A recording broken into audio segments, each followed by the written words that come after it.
from the perspective for the patient. Because right now, patient-centric medicine is what it's all about, especially in oncology. So I want to focus on that. I want to say thank you to all the people that are visiting here, physicians and students, the elite, and some of my colleagues who I've known for a long time. Dr. Kumar and I go back several years.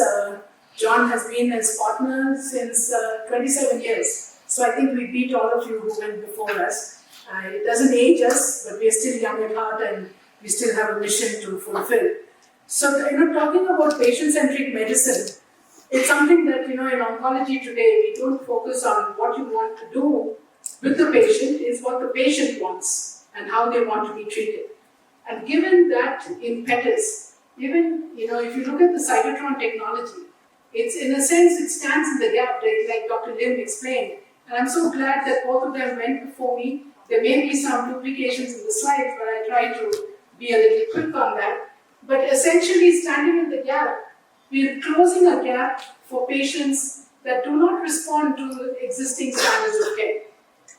And that's one of the biggest challenges. And non-invasive technologies like the rotational field quantum magnetic resonance and quantum magnetic resonance therapy, which is the modality of use, has been clinically validated as safe and efficacious. There's a huge target audience. I remember talking to oncologists at Duke University, and I said, we have a non-invasive technology. How do you think it will fit in with oncology practice? Of course, given the business of medicine, oncology is definitely a huge franchise. They said there's room for so much more because there are patients with end-stage disease, end-of-life situations, not only for palliation but quality of life. Like Dr. Lim very clearly said, and given his practice and his experience, there are more patients that die from the side effects of existing cancer treatments than actually from the disease itself. Now, I don't think any one of us would try to see how long we would survive without these treatments. I'm not recommending that. But I, for one, am very blessed that I know Dr. Kumar, I know of the Cytotron, and God forbid something should happen, I know where to go. Because that is what patient-centric medicine is all about. Now, the target audience, like I said, is huge. So we are not going to, kind of get into the practice of oncology, take away somebody's livelihood. No, that's not what we're talking about. But what about compliance? What about quality of life? Can you focus on that? In fact, the American Society of Clinical Oncology says that you have to put quality of life, pain relief at the beginning of treatment planning, not at the end of life situation. And that's the change that has come across in modern day oncology. So you always involve the patient, and I'm very glad there are some patients sitting here in the audience. There's no cancer conference in the US that doesn't have an advocacy group, a patient advocacy group represented, because they have a voice, and that's who I'm speaking for. And not only that, cost savings, not only for the patient. Now, fortunately or unfortunately, in the United States and other countries, there is an insurance program that kind of comes into play. But I'll show you very quickly what the cost impact is for some of those existing standards of care.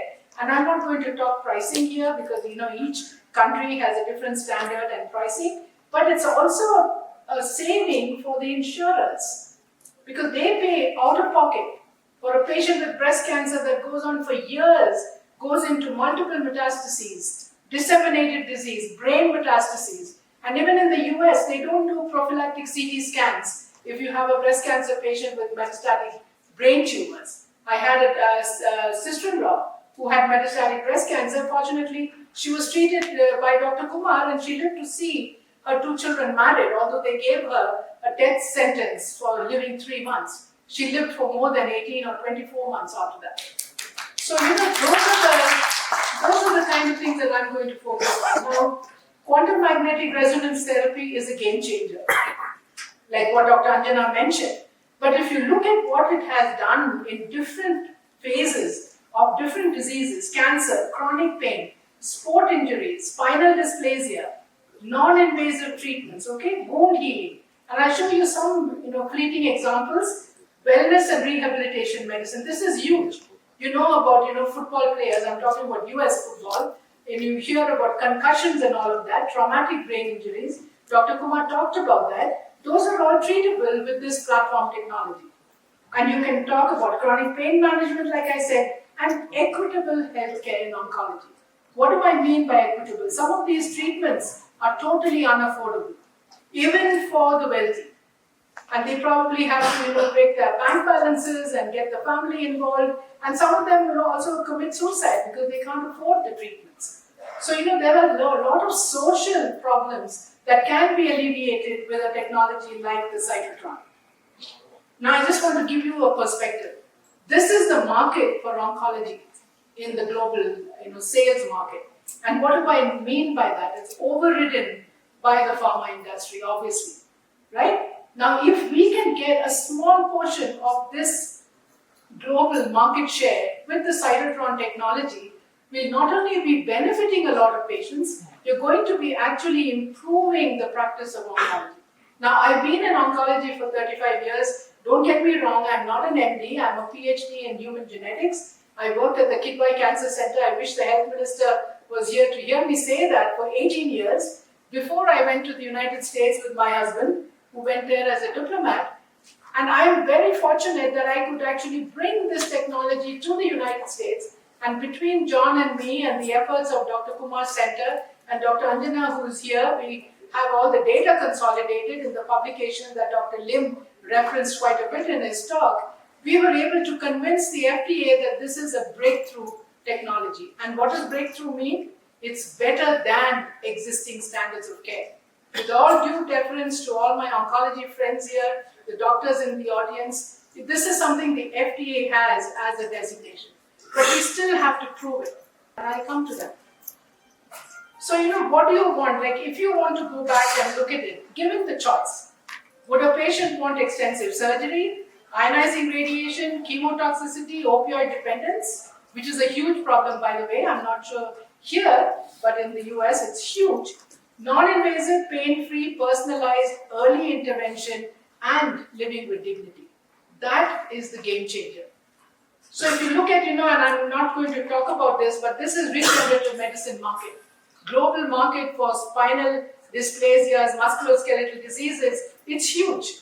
Again do you want to subject yourself to multiple surgeries, painful rehab, repetitive expense, every joint has to be paid for, extended disability? Or would you put yourself in a whole body cytotron, treat every arthritic joint in your body, even imagine tracheomalacia can be treated with the cytotron, collapsed trachea, and then simultaneously treat multiple joints, you're pain-free, you're ambulatory, and it's a cost-effective treatment. Now in oncology today, what are the problems? I'm preaching to the choir here, but I've been in there, I've seen that happen. I very rarely see that these modalities which are invasive and the costs that are involved have not kept these patients very happy. You may look at the impact, the outcomes are poor. In spite of we've treated patients on the Cytotron who had something like 56 chemotherapies before they came for treatment. And I'll give you some examples. This is because there's no other option. You just keep changing the combinations. And how many of you know that the combinations of chemotherapy that is given to a patient are not all FDA approved? The individual drugs are approved. Some protocols are approved. Combinations are approved. But not all the drug combinations. So a lot of times, it's actually trial and error. Okay, this didn't work. Let me add that. That didn't work. Let me add something else.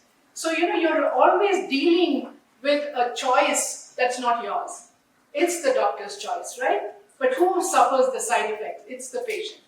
So you're looking at the financials, you're looking at the impact, all of that is a problem that we're trying to address. Now these are some of the current costs. I may be a little off here and there, but if you look at standards of care, surgical intervention, whether it's one side like a mastectomy, ionizing radiation to one side, proton beam therapy again, which is only for a very few tumors, cyberknife, which again is restricted to some tumor types, stereotactic body radiosurgery, or chemotherapy, conventional, and I'll talk about targeted in a little while. All of them are heavily priced. Now, if you all have insurances that can afford it, that's a good thing.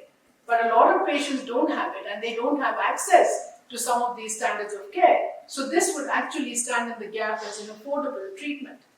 Now this is something that's very crucial, pain relief. Like I said, it's something that you have to look at right at the beginning. I know I was talking to one of the doctors from Akshaya, and she was saying when the patient presents, they're already in pain. So what do? Yes, you have to give them opioids or pain relief, and there are different kinds of analgesics that you can give them. What we're trying to say is you don't make them dependent on it. And we have seen patients who have come for treatment, and during treatment they have been weaned off of the use of opioids. So in cancer, you may say in a terminal patient, you don't really worry about addiction. That's not what we're talking about. But there is a problem related to some of these painkillers that could be affecting the rest of the body. So you don't have to live with pain, but we can alleviate pain with cytotron treatment, and that we have seen in some of the data that's presented in the paper. You can see that. Now, quality of life, this is huge. Like I said, look at all the kind of indices you're supposed to collect for a cancer patient. End of life, the European Organization for Research and Treatment, functional assessment of cancer therapy, hospital anxiety and depression scale, ITT, patient health questionnaires, quality of life questionnaires, the whole gamut. How many of us do that when you take a patient in for interview before you decide on this, what treatment she's going to get? So this is again something that in a hospital setting is exorbitant, not only for the infrastructure of the hospital as multi-specialty or super specialty hospital, it could also cost the patient an arm and a leg. Now what does the cytotron do in its place? Now we call it personalized medicine. A lot of us talked about it, Dr. Lim alluded to it. The data that you're seeing there is in the publication that has Dr. Ranjit Kumar, who used to work with Dr. Kumar, Dr. Anjana Nair, who worked with him, Dr. Gopal, Dr. Nair, who ran the Ojas Center, myself and Dr. Kumar. This was published in the Journal of Experimental and Clinical Oncology. It has the most detailed mechanism of action. In fact, we have a supplemental table that gives you each patient data, which nobody publishes, especially pharma industry. They don't publish their failures, they only publish their good results. And that's why sometimes you never hear of the cytotoxicities unless you experience it yourself. And just to go back, the electromagnetic spectrum, like was shown to you earlier, we are safer than cell phones and microwaves. That's where the cytotron is positioned. And that's why it makes an impact for being non-thermal and non-ionizing. Now these are the two cytotrons. What you see here in gray is the actual device, which is a whole body device. We had positioned one of these in the National Social Security Administration Hospital in Mexico City, where we did a compassionate all-comer study, just like what Dr. Kumar had done here to get approval by the CE Union. And the yellow submarine-like device you see, it was clad in the Children's Hospital in Mexico City, where they did a study in brainstem gliomas that was published in the Journal of Neuro-Oncology. That kind of data is so compelling. There are patients who are now living, who were 3 years old when they were treated, and Dr. Anjana was instrumental in coming with us to Mexico City and actually training the MRI people, the radiologists, the clinicians. There's a child who's still living. The child who went back after cytotron therapy, he loved horse riding. Those are the stories you want to hear. Patient-centric stories that talk about how they were improved in their lifestyles. Now this is how QMRT works. I won't dwell on it. Dr. Kumar talked about the basics. I'm just going to tell you that there's a device computer where you do the dosimetry, the treatment planning and the delivery. There's a gantry that has the RF and MR guns. Again, it looks like a simple device, but it's got a lot of machinery involved. And then there's a gantry control for moving the patient in and out of the device for the 1 hour treatment where you can treat multiple lesions, and I'll show you that in just a minute. Now this is not only for tissue degeneration for cancer, but it's also for tissue regeneration. The treatment is for 28 days, 1 hour each day. You can regenerate arthritic joints anywhere in the whole body, or you can degenerate cancer cells, multiple lesions, anywhere in the whole body. Now what is the mantra? Like I said, quality of life with pain relief, palliation, cost-effective clinical benefit with non-invasive regenerative medicine. Now that's a huge buzzword. And this is going to bring about a sea change in patient-centric medicine.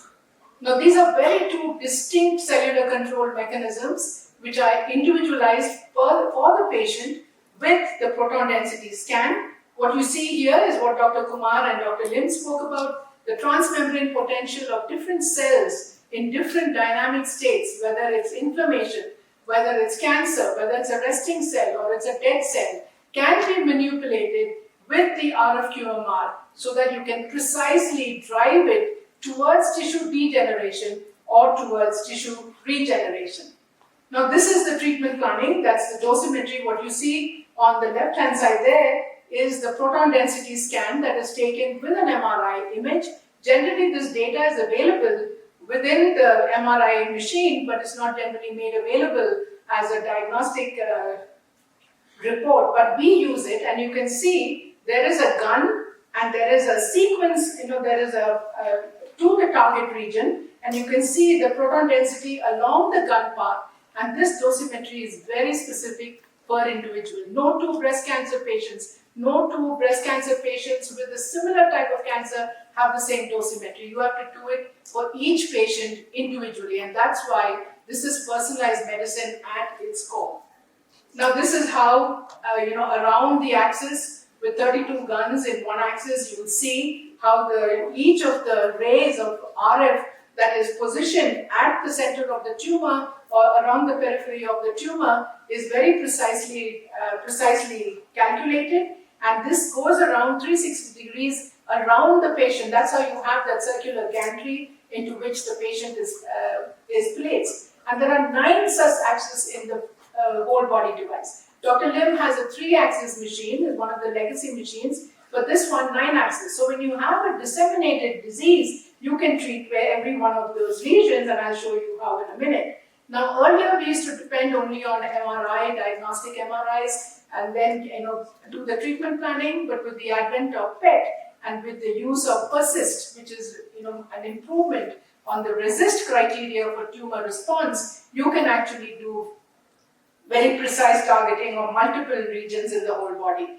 Now this is, there's a specific protocol for brain tumor. These are all the details. You don't have to worry. But if you look at the image on your right there, you can see those guns are trained on the tumor within the brain very specifically. And like Dr. Kumar mentioned, the proton density is very different for normal tissue and very different for abnormal tissue. So you do not have collateral damage in the brain. That's why when we treat brain tumor, they come with a lot of deficits, lot of cognitive deficits, functional deficits, but when they return after treatment, they've actually improved. You'll see also in some of the images, there's even the midline shift is altered and the brain comes back to a normal morphology. So there's a lot of this, whether it's a space-occupying lesion, even then you can spare normal brain, because the RF and the instantaneous pulsed magnetic resonance only affects abnormal cells. So each region, whether it's in the abdomen, whether it's in the chest, whether it's in the the spine or the bone, can be targeted, and specific dosimetry can be calculated for each region. Now this is what it looks like. In fact, this is an actual case. This is a nasopharyngeal carcinoma that we reported in Cancer Science, who was treated not only with the cytotron but also another technology that addresses a lot of questions that Dr. Lim has about targeted drug delivery with some of the newer drugs that you can actually do. But in this case, this patient not only had a recurrent nasopharyngeal carcinoma, he came to us from the Japanese Cancer Center, and he also had a mediastinal lymph node, he had liver metastases, he had an iliac metastases, and he had a D8 vertebrae that was involved. So each one of them was specifically planned for dosimetry, and then this is how the treatment is done. We have a template that is placed on the body of the patient when they come in. You can see those red lines that actually show you the regions where there are lesions in the whole body, a local MPC recurrence, mediastinal lymph node, liver metastasis, D8 vertebrae, and iliac metastases. There are 2 anatomical reference points on this template. This is very personalized to the patient. Each day when they come, they are positioned in the gantry based on which axis of the machine is trained on the lesion, and so that you never miss them when they come on consecutive 28 days. Now, like I said, PET-CT after QMRT is recommended. So you can actually see improvements in the outcome evaluation. Now this is the brain tumor patient, like I said, 1 month after QMRT, not only was there a reduce in tumor size, now this is again evidence for the cytostatic or cytostasis that is introduced by the RFQMR, quantum magnetic resonance therapy. You don't really see a complete, there are times, of course, that the whole lesion is not there. This is one of the studies that was reported, and you have the work that was done at Scalene SCAR and also in Dr. Nayar's center. This was the spectrum of patients that were treated. That's why I said it's almost like the proverbial magic bullet. I know we all like to believe there's a one size fits all. It's not exactly that, but here, tell me one other treatment that you can treat, whether it's a brain tumor or a breast cancer or a lung tumor. No, not all of them can be treated. But if you see the different cohort that was treated, whether it's lung, brain, breast, prostate, colon, the list goes on. So it's literally a one-size-fits-all kind of a therapy. Now these are some of the tumor status. Like I said, there's a lot of stable disease. Of course, we had 1 or 2 cases which did not respond, and that again we can talk about it later. But like Dr. Lim showed, this is from our data that was published, where the life expectancy improved dramatically with treatment from the cytotron compared to historical controls. I mean, we did not take a patient and not treat them and get the control. It's from reported literature about the longevity and the survival statistics that were compared from gazillion publications and compared to our data. Again, this is another feature that Dr. Kumar is very fond of talking about and addressing. The time to progression, the metastases, is actually inhibited. So we have, in fact, the absence of new metastases was in 73% of patients that were treated.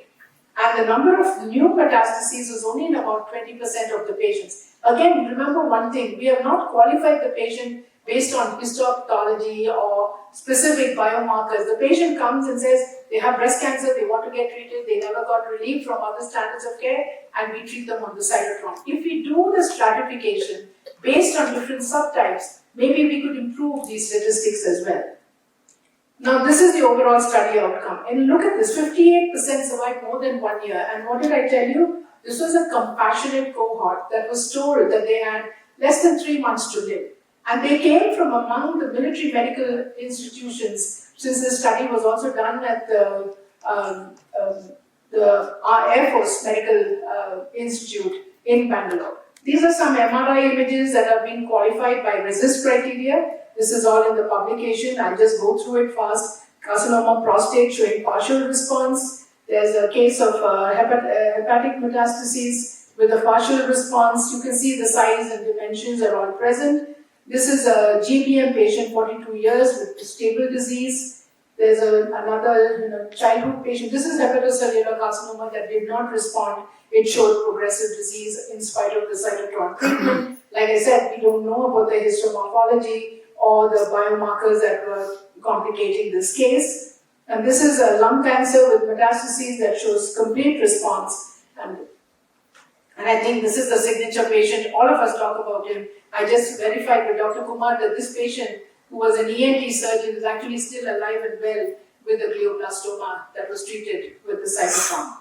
So in terms of safety and efficacy, we actually presented this data to the FDA in the form of a CRO report, which talked about the safety of the cytotron, because you can't just do a clinical trial in the US or FDA without just establishing first the safety. So this was a safety report that was provided, and then that was when we got also the breakthrough designation, and now we are filing a clinical trial for investigational device exemption and a humanitarian device exemption for pediatric brainstem gliomas and adult glioblastomas. So these are some of the brain tumor patients that were presented to the FDA. In the interest of time, since it was shared by Dr. Lim, I'll just go through it. Those of you who want to discuss it later, we can talk. This is again a comparison of MRI before and after RFQMR for a 7-year-old with a thalamic tumor.